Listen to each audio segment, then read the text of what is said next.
সালাম রাহমাতুল্লাহ বারাকাতুহু। কেমন আছেন কাকা? ভালো আছি, ভালো আছো আব্বা? জি আলহামদুলিল্লাহ। আল্লাহ পাক রব্বুল আলামিন খোদার হাফেজ।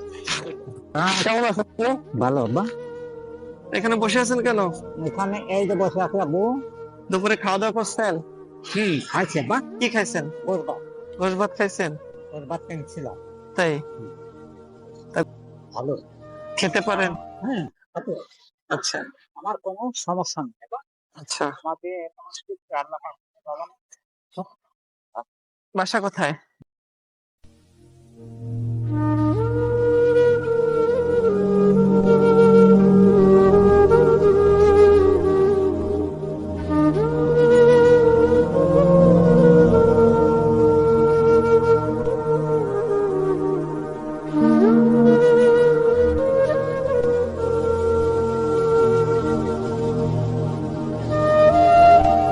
আমি হ্যাঁ। এই যে কেবল খেয়েছি মানে আমরা কিছু খান?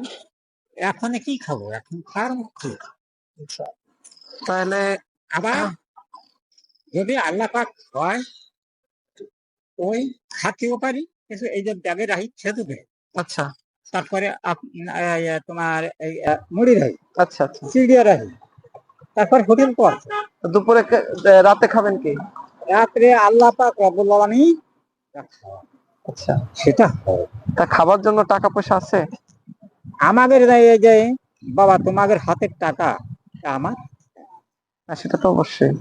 আমার হাতে তো, কিন্তু এই যে দেখো বাবা তোমাদের হাতের টাকা, না না সে তো অবশ্যই। তোমাদের হাতের টাকায় আমি বাড়িতে নইছি, না না। নইছি তোমাদের, জি জি। তোমাদেরটা আমার কাছে থাকে সবসময়। আমি কোন সময় দরকার হবে সেটা দেখা যাচ্ছে সময় সময় টান বেঁধে গেল, বাস, খাওয়া শুরু। আবার এমন এমন সময় আছে এটি খাও না কেন ওই দেয়াটাই হয়ে যায়। এমন এমন সময় আছে বাবা, এমন এমন জায়গা আছে যে ও জায়গাতে খরচ করতে হবে। যাক কিন্তু ইনশাল্লাহ দোয়া রাখেন। আল্লাহ পাক রব্বুল আলামিন আবার সবকিছু সে ছাড়া পারে নাকি বাবা? না না কেউ সে ছাড়া কেউ পারে না। সে ছাড়া কেউ পারে না। তাই এটা নেন, এটা দিয়ে কিছু দুনিয়া কিনে খেন আর দোয়া করেন।